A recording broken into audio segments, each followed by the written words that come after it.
Hello there! Welcome to this week's episode of What's Caking Baby. My name is Patty DeFondi. I am the host of this video show. And this week we're going to be talking about Swiss meringue buttercream. It is the best buttercream out there for using under fondant. And I also use it as a base for most of my cakes. It is my go-to type of buttercream that I use. It's not too sweet. It's very light and airy and creamy, and it's just super delicious. And I have an absolutely great recipe that I'm going to be showing you, and I'm going to show you step by step how to make this today. So it is, and it is a great buttercream to use under fondant. And the reason why is because it is a solid butter foundation, and also it uses sugar and egg whites, and they get cooked together. So that creates a nicer bind. It makes the buttercream stronger. So without further ado, I'm going to show you right now how to make this delicious buttercream.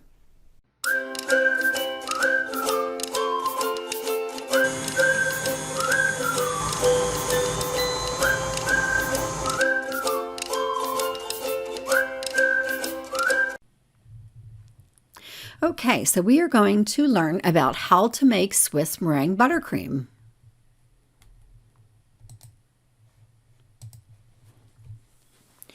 The ingredients we will need will be 567 grams of granulated sugar, which is 2 3/4 cups plus 3 tablespoons. I typically prefer to weigh out dry ingredients. I think it is a more accurate measurement. We will also need 1 1/4 cups of egg whites, which is approximately 9 large eggs, 5 sticks of butter, softened. Now, when you are in a warm climate or it's in the middle of the summer and it's very humid, you might want to decrease the amount of butter that you use.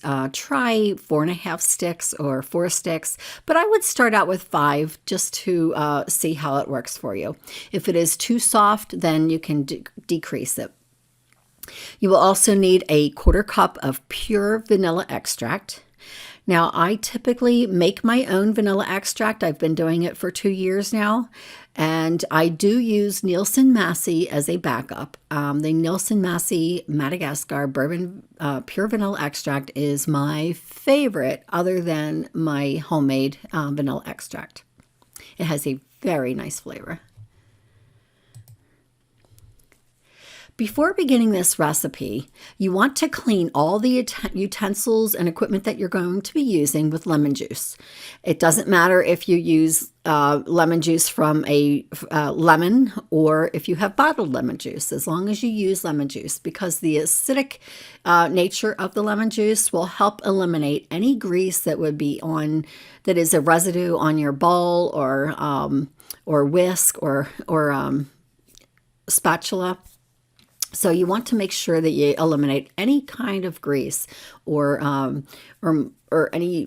any shortening or anything like that may have stuck onto the utensils from beforehand. And what that does, it will help your meringue get full enough and whip up to the proper volume and consistency. Now you want to boil a small amount of water in a pot. It maybe about a cup, maybe 2 cups. It doesn't have to be a lot, just enough to build up some steam. And then while that's boiling, you want to pour your sugar into a mixing bowl, and then you pour the egg whites on top of the sugar. And in the stand mixing bowl, you thoroughly whisk the sugar and egg whites together using the whisk attachment. And it only needs to be done for maybe 20 seconds. It doesn't have to be done long. You just want to incorporate the both ingredients together and form like a very slight foam. Then once the water boils, you want to set your mixing bowl over a pot of the boiling water. And you want to whisk it constantly, and you want to heat the mixture until all the sugar crystals have dissolved and the mixture is hot. And just try to get it as hot as you can, but not to cook the eggs. You can just you could just kind of measure by your finger, and if it's just hot enough where it's hot but not boiling or anything like that, you don't want to cook the eggs, because then you're going to find little pieces of eggs, cooked egg, in your meringue, and that's not a good thing. I've done that, so I can understand what not to do. And then you put the bowl back in the mixer, fit it with the whisk attachment. Beat it on high speed until the mixture forms a stiff meringue and the bottom of the bowl on the outside comes to room temperature. And that typically takes about 10 minutes. Now I'm going to give you some tips to help the bowl get cooler quicker. I like to get a dish towel, soak it with cold water, and then wring it out, and then wrap it around the outside of the bottom of the bowl. And this will help get the bowl to room temperature quicker actually. And then at times I will get an ice cube, and I will also rub that around the outside of the bottom of the bowl to get the bowl cooler. And you want to get your bowl to room temperature or cooler, because when you add your butter in, you don't want the butter to warm up, to get warm, because it's going to make your mixture very soupy. At this point, you stop the mixer and you replace the whip attachment with the paddle attachment. Then you set the mixer to low speed and you add the butter a few pieces at a time. And maybe each stick, there's 5 or 6 pieces, so you just a little bit at a time, and you just keep adding them in, and just a few pieces at a time. And then once they're all incorporated, then you turn the mixer up to medium and you mix it until it's light and fluffy.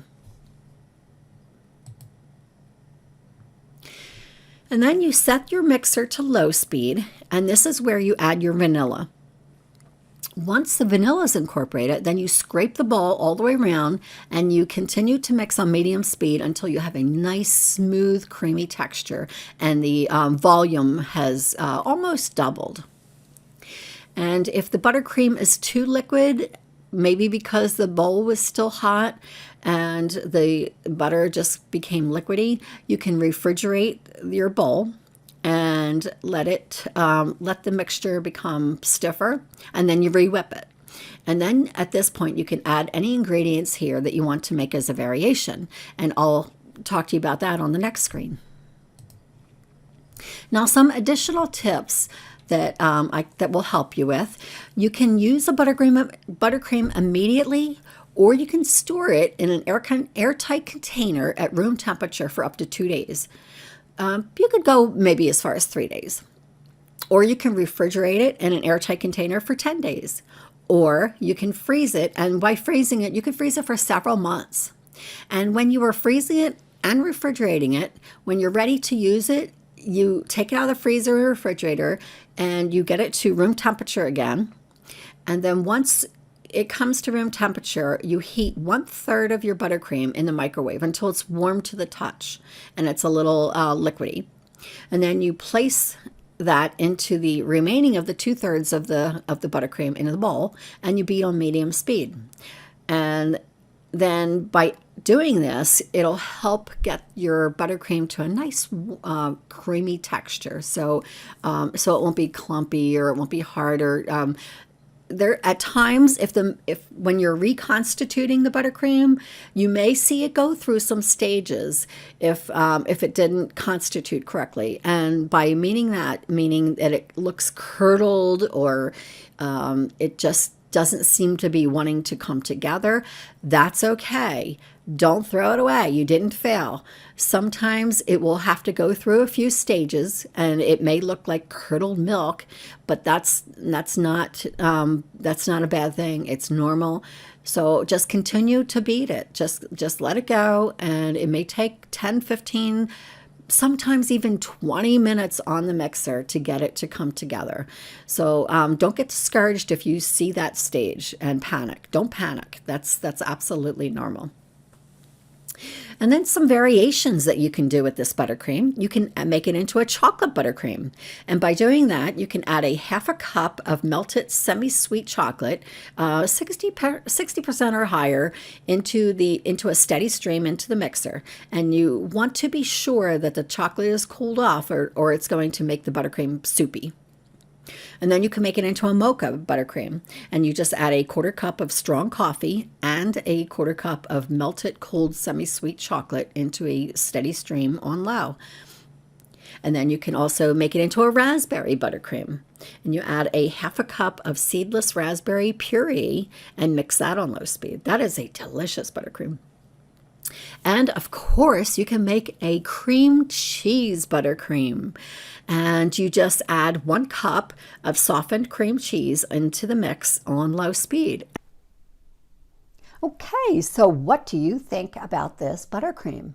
It is fabulous. It is really so simple to make, very little ingredients, and it just comes out so beautiful. And you can smooth this buttercream so nicely, and it just creates the smoothest base under fondant.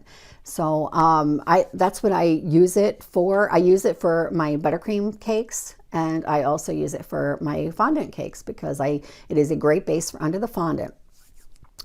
Speaking of fondant, I want to tell you about my 9-page fondant guide. I created a tips and tricks guide on how to work with fondant better, solving the most common issues that people have with fondant. It's 9 pages long. It has unbelievable amount of tips and tricks that can change how you work with fondant today. So I'm going to include it in the downloads in the comments section of this video show. And so don't forget to get your copy. It's free, and I created it for you, for all the fondant lovers and for the people who are starting to use fondant and are having a little issues. And it's a great tips and tricks guide, so don't forget to download it. And before I go, I also want to talk to you about something that I recently announced in my Facebook group and on my professional page, that in January I'm going to be launching a course, a Fondant 101. The course is actually called Fondant 101, the ultimate blueprint for taking your cakes from meh to marvelous. And this is a unbelievable beginner's course, and it's loaded with information from the very foundation of fondant, where it began, how it started, how it's used, all the way to different textures, different commercial brands compared to a homemade brand, all the way to covering your cake in fondant, to troubleshooting covering your cake in fondant, fondant decorations. So this is a fabulous course. It's going to be launching in January, and I do have a wait list for it. And the wait list, if you join the wait list, there's no obligation joining the wait list. You're just putting your name on there, your name and email address. And by going on this wait list, you will be the first to be notified when the course opens for enrollment. So I'm also going to put the link for that below in the comments section. So take advantage of that. And there's going to be some live shows about this course that you'll get to know a little bit more about by joining this wait list. So get your name on the wait list, and you'll be getting more information about the upcoming course in January, all about fondant. And it's incredible. I'm so excited about launching it. I've been working on it for months now, and I've been just dying to tell you about it. So I talked about it last week, and I'm going to talk to you about it more. Once you get on that wait list, you'll be getting some notifications for when I will be launching it, and you'll get first to know. You'll be on a first to know basis for the launch. So I'm really happy about that.